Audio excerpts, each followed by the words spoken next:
results under duress. They cite the instance of Obuasi East, for instance, where they say that there was someone wielding an axe threatening the electoral official to declare the result in favor of one candidate. And the commission also says that in some of these instances, the security did not provide enough protection for the electoral officials. Now, listening to these reasons or explanations provided by the Electoral Commission, does it paint the correct picture of how things unfolded? Well, probably not in general. I think in general the consensus has been that the elections were satisfactorily organized and held, and that people went about their business fairly securely.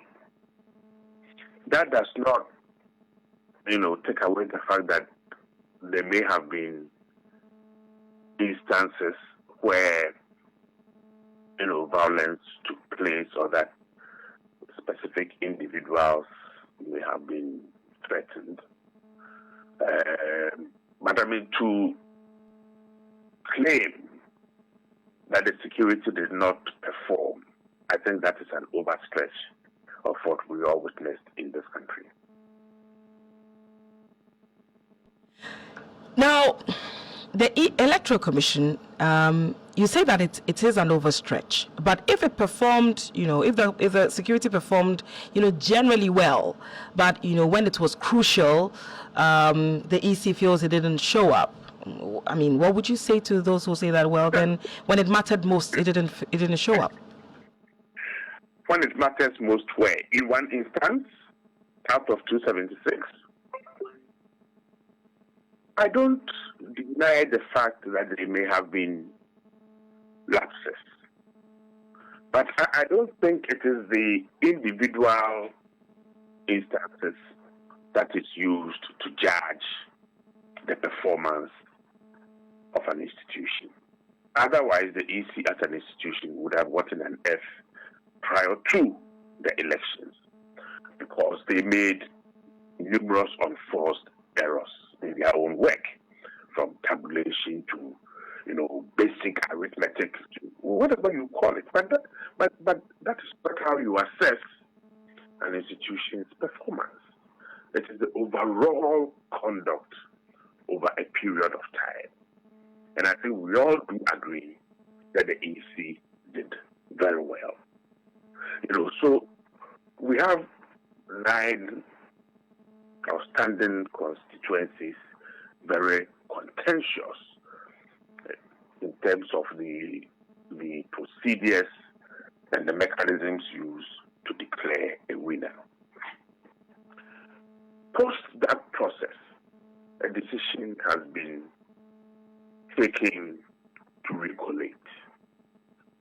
And 2 institutions that have partnered very well, the Election Security Task Force and the Electoral Commission itself, together with civil society and other organizations. The EC now decides to recollate, together with the police decide to bring the materials to a particular place for the recollation to go on. The intelligence is that there's too much tension. Both parties will march their supporters to that specific place. Policing or law enforcement becomes a challenge. Okay, and if we go back, or if we allow history to guide us, when the South constituency for 4 years didn't have even an MP in Parliament, they gave us all kinds of excuses. Okay, I mean, I don't want to open old wounds. My suggestion to the EC is that as partners to law enforcement in a very successful election, I think they should continue to talk and to listen to the intelligence that should guide that particular operation. secure the ballot boxes in a manner that is good, so that when it is appropriate, tensions have calmed down and the collation can be done securely without the possibility of violence. The process is done. I don't think there should be any contention, any continuation that potentially leads to loss of lives. Because if you bring the two people together during that process, with the state of tension in the country, there may be clashes. The police may be forced to bring order. And the processes of bringing order, what? Tear gas, pepper spray, water cannons, shooting, would mar the successes that we have shown. A couple of weeks of delay. And I understand the emotional side. People want to see their candidates go to parliament. There's joy on the 7th of January. I understand all that. But I think the general peace, stability, and security of this country is more important. So let's give ourselves just a little bit of time, calm the situation down, the Christian Council of Churches, all other, the National Peace Council, and do the backdoor processes of engagement, of dialogue, of consensus building, so we maintain the peace in this country. Now, the EC singling out, for instance, police for not providing, enough protection for some of these officers of theirs, that it says that were forced, some of them attacked and forced to declare the results. That does it have, any security implication, or what kind of impression does it, put out there in terms of the coordination between the two agencies? Look, we also saw pictures, particularly, is it the Academy, where supporters of both parties had massed, and for I don't know how long it took, electoral officials were carrying these ballot boxes and couldn't even enter the collation center. I mean, we saw the struggles of the Ghana Police Service or the personnel in managing the crowds. Okay, we know how difficult it is to manage crowds or crowd control. We know the temptations that the officers go under, the abuse, the threats, the intimidation, the disparaging remarks. Look, they are also humans. I think the criticisms, and this is not only criticism, the outgoing defense minister also made a statement implying that the insecurity in this country or in the post-election period must be laid at the doorstep of the Ghana Police Service. And I don't think so. The Police Service is it's only an implementing agency and doesn't, decide the policy. So the Inspector General of Police suddenly cannot be the single individual driving security policy in this country. No. You see, so it looks to me as if there is a build-up of criticisms against the Ghana Police Service. There's no doubt as an institution it may have its problems, but it's been transformed. The generality of Ghanaian people, citizens, think that the police service did a very good job, and it's still doing a very good job. The numbers of police officers, why single out police officers? Because for quite a number of police stations, it was just what? Sometimes people from the forestry, customs, immigration, sister allied officers who were there, and they also contributed fairly. So probably this needs a larger conversation. Do we have enough police officers to do the law enforcement duties that we expect them to do, also during election period? The answer is a resounding no. And we've been writing about it for more than 2 decades. Okay, so 2 decades of problems and neglect cannot now be used as the reference stick against an institution that has performed well during this period. I disagree with the EC's assessment and analysis of the police performance totally. Now, she has called for the intervention of the president as well as the president-elect and then the chairman of the National Election Security Task Force to bring some finality to this particular development in these 9 constituencies. Will it amount to anything? The president-elect, look, I worry when people suddenly think the elect must act as the president. He does not have the instrument of state power to do that, apart from his moral authority to say, look, please do this or do that. But nobody can comply. Okay, so I think, yes, the president-elect can speak, but I think the individual still holding the instruments of power and those who are still in office before midnight, the 6th of January, are those who have to act. That's number one. Number two, there are procedures that the EC itself must follow. This is not the first time recounting is being done. So what should they do? Order the Inspector General of Police to provide protection? Do it at the Accra Sports Stadium and cordon it off with 20,000 men and women?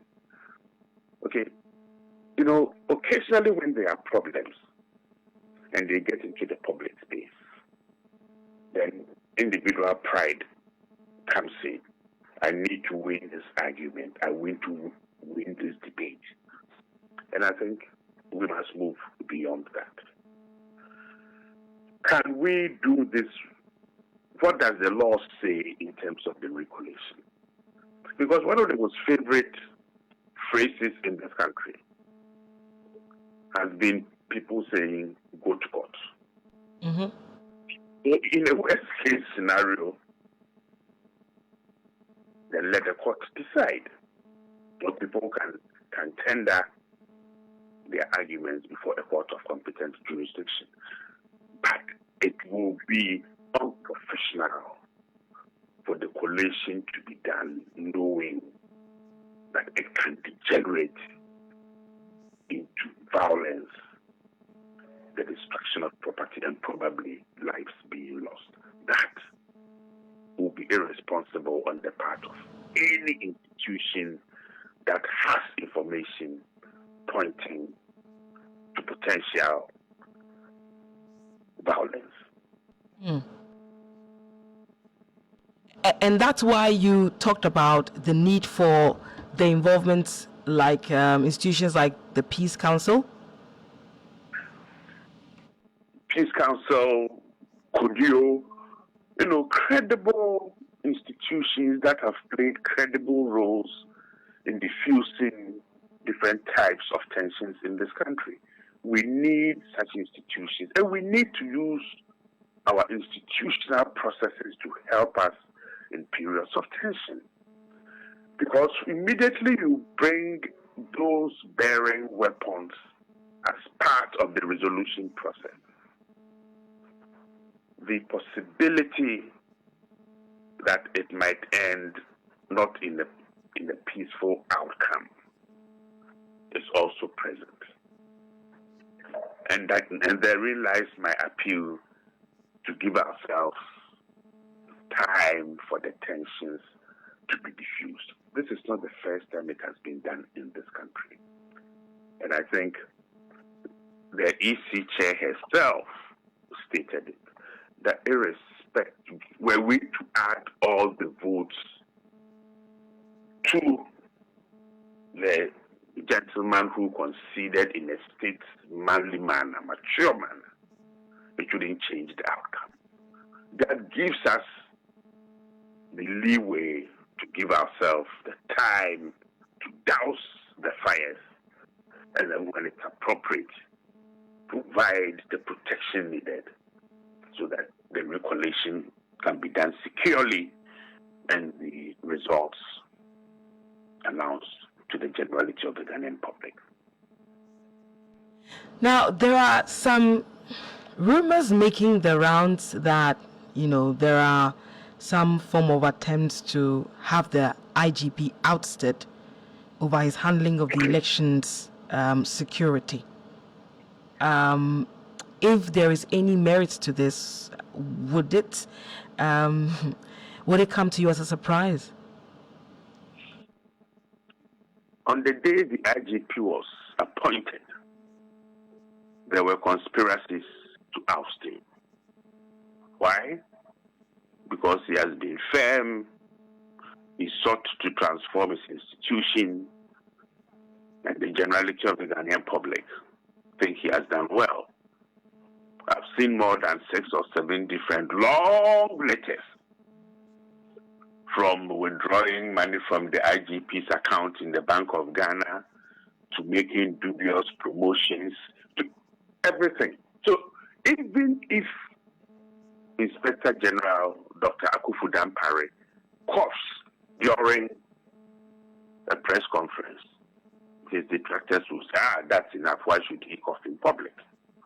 He wears a beret. I've seen and heard people lambasting for wearing a beret in his official uniform. So when you do a good job or you try to do a good job, people are going to come after you. This is just one in a litany of letters and accusations. I mean, I can't speak for the IGP and I don't speak for him. But if you are a leader, you also know that if you do your job well, you have enemies, and your enemies will always try to get you down. But it is the assessment of those who will make that decision that matters. So I'm not surprised at all now. I am not surprised. And I think the IGP himself is not surprised by all these letters flying around, and I doubt very much if he loses sleep over it. If he goes, it is not the IGP as an individual who loses. It is the Republic of Ghana and our security governance that loses. But sane minds will work. He's been in that position for about 3 years or so. The attack dogs to try to destroy him relating to any election started from the Accra North by-election. So this has been a long-running battle. But it's a powerful job. There are people around him who may be eyeing that post. Normally, the position of an IGP, a CDS, is what? 3.5 years. I don't know if anybody has ever done 4 years before. So he has served his time. But as Ghanaians, sometimes we are unnecessarily harsh and dismissive of each other. If it's time for any of these senior officials to go, let's do it for dignity. Let's recognize whatever they've done to help this country become stable, so that we can encourage others who have the merit to aspire to those positions. Humiliating ourselves because of envy, jealousy, does not help in bringing the best in us. Meritocracy is what should drive people who get into those offices. And when it's time for them to step aside, let's do it with dignity and not livid, weak individuals writing anonymous letters mentioning people's names and lying. If you think he's done something that is wrong, yes, the evidence there. And then I think Mr. President elect, if he wants to do that, or the present president, if he wants to do any changes, then there are very factual basis for that decision to be made. About all these funny letters, going around. For me, those are the postures of weak people without principles, and people without integrity. They should speak up and put their names, proper names, under those letters.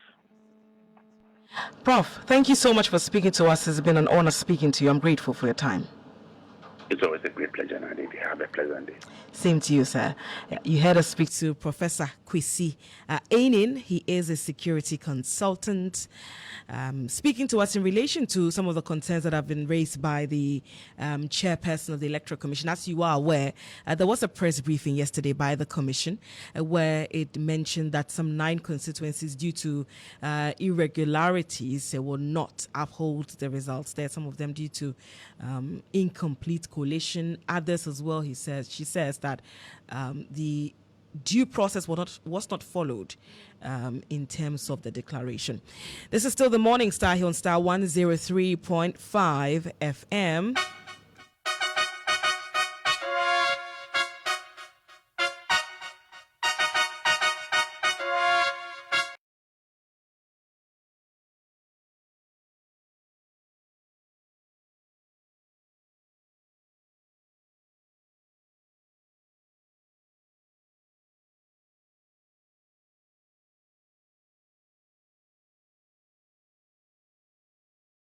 To the economy. The economy played a huge role going into the elections. I mean, prior to the elections, some of the polls pointed to the economy that it pointed to the economy and that it was going to play a key role in it. And you would understand that, government as well is doing all that it can to also leave behind a strong economy, at least communicate that to us. And you would know that the Finance Minister, Dr. Amin Adams, now he addressed the press some time back, a few days ago, and then he says that they are leaving behind a strong economy. Is that really the case? Are they really leaving behind a strong economy?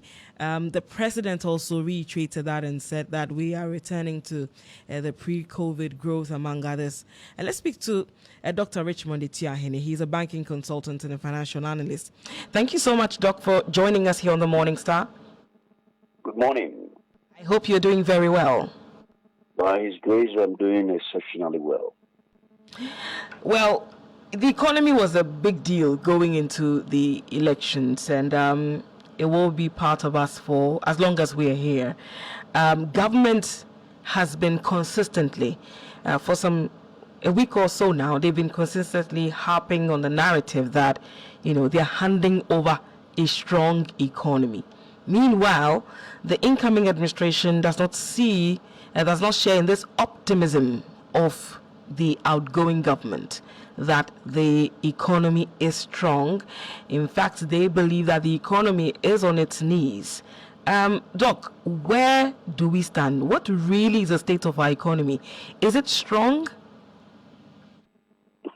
Good morning, and good morning to your cherished listeners. And I'm very grateful that you've given me an opportunity to give an independent of these two words, whether it's strong or weak. To be honest with you, I'll give you the narrative, and from the narrative, then we can sum up whether the economy is in a solid state or strong state. Look, we are the only country in sub-Saharan Africa who has a debt overhang of 56 billion. 56 billion. Because whenever we are calculating the debt restructuring, we never include the multilateral agencies like World Bank, IMF, and African Development Bank, and the EU. If you aggregate it, Ghana has a debt overhang of 56 billion in 2024, as against 29 billion when they took over. That is not the end of the road. Inflation has persisted over the last 2 months, 3 years. It has now it's now hanging on 23%. Currency depreciation this year is 42%. As if nothing has happened, Treasury bill rate, which before the DDEP was 22 point something, has risen up to 29.9%, indicating that the private sector has completely been clouded out. I haven't finished there. The IMF December report, which His Excellency, the elected president, said yesterday, we are leaving a debt, energy debt of 2.5 billion.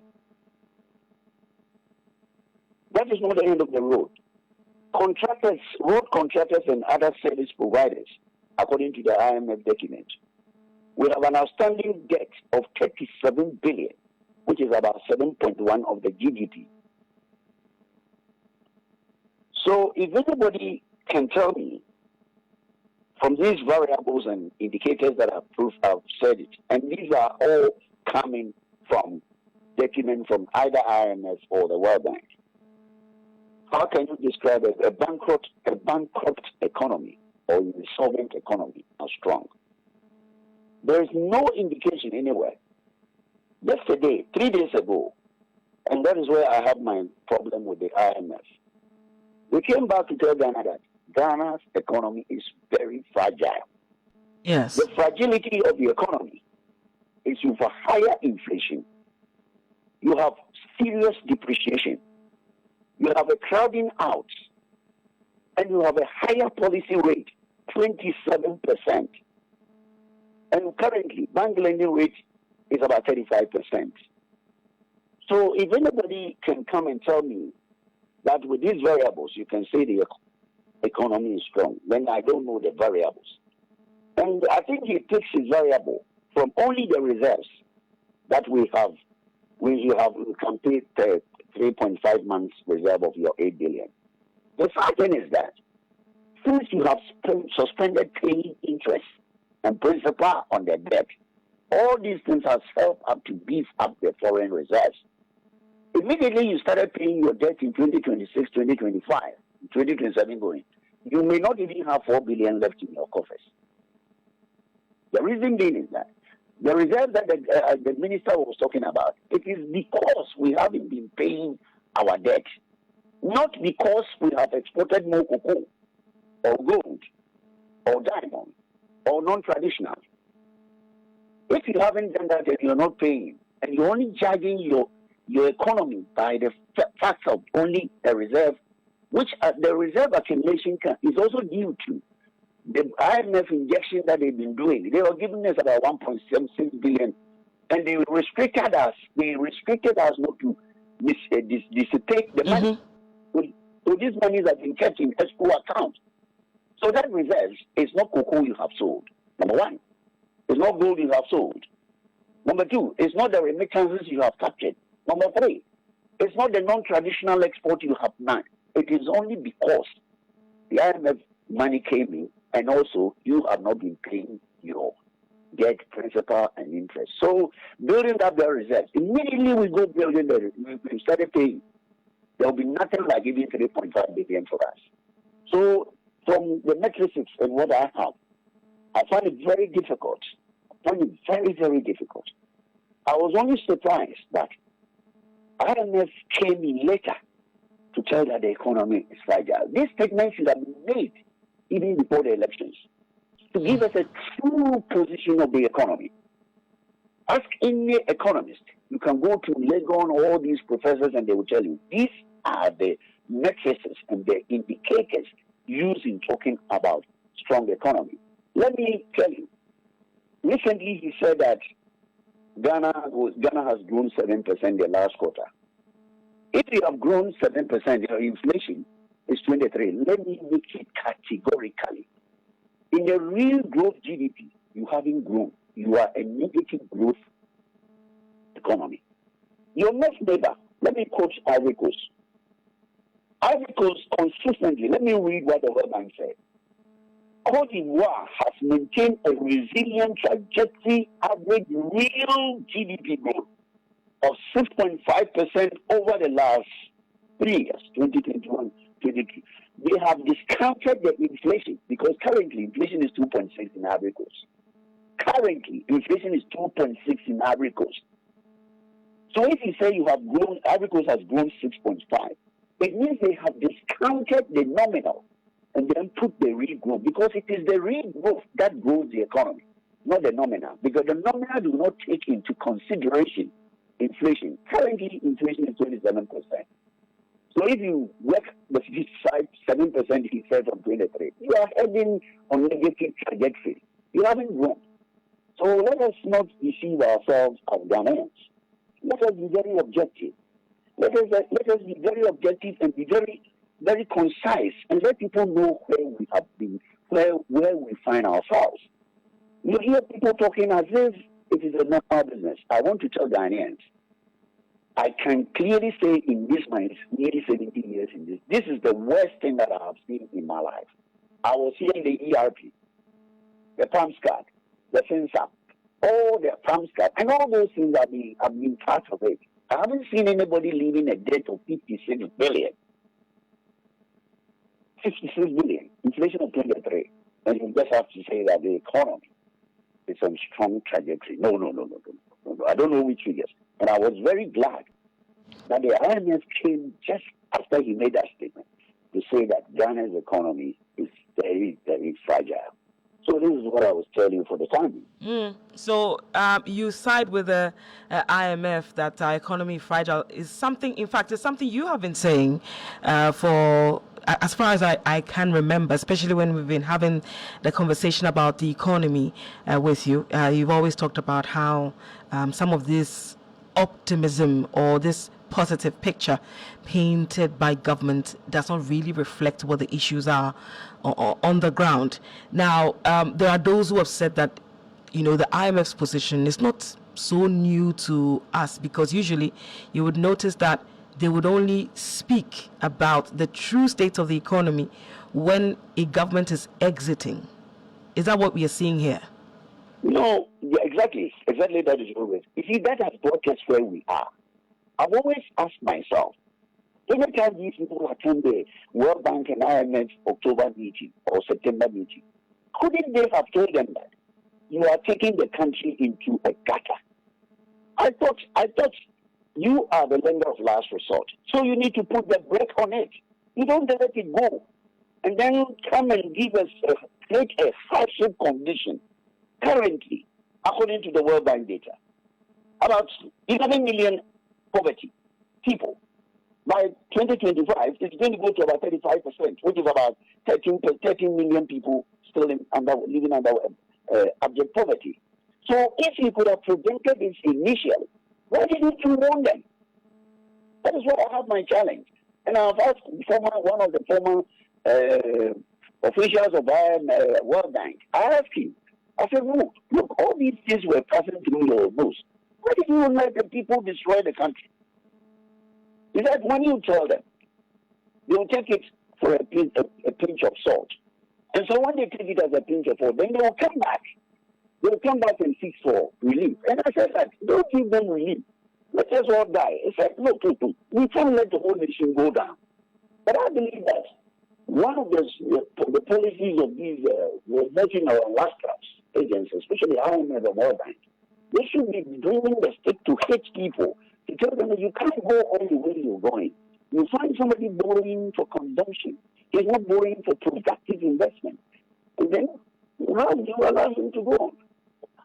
How do you allow him to go on? Unfortunately, they sat down. So at times, if you ask those economists, I don't want to mention them, they all get worried. Don't let him destroy.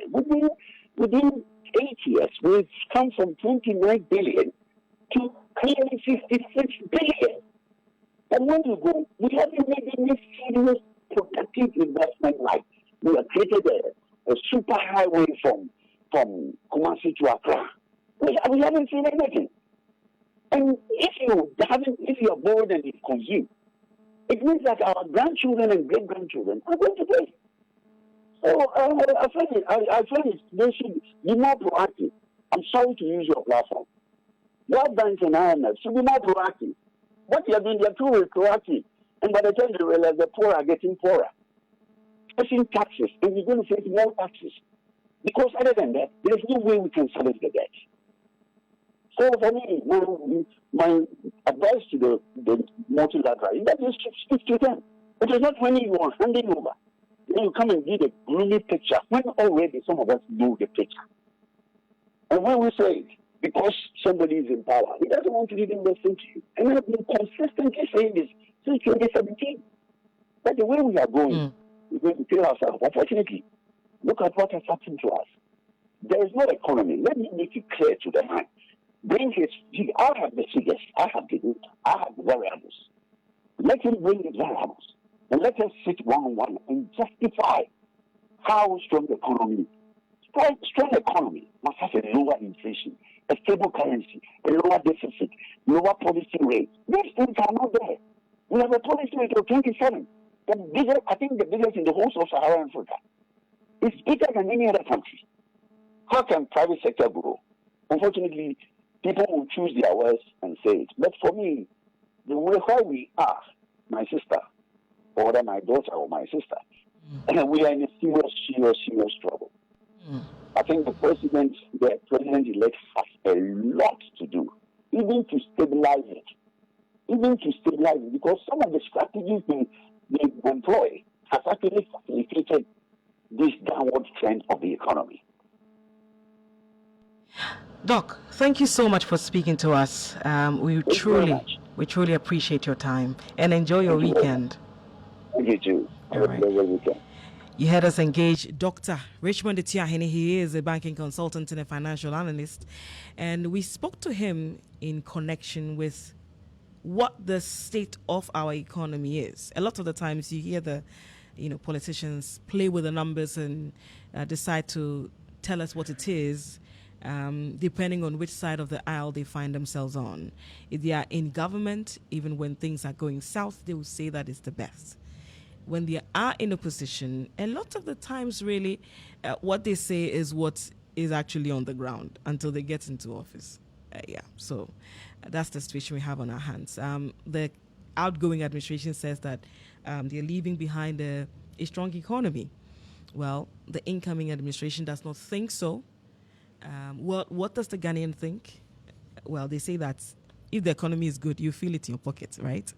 Are you feeling it in your pocket? Or if people say that money day Accra or money day Ghana, if you will, not get some.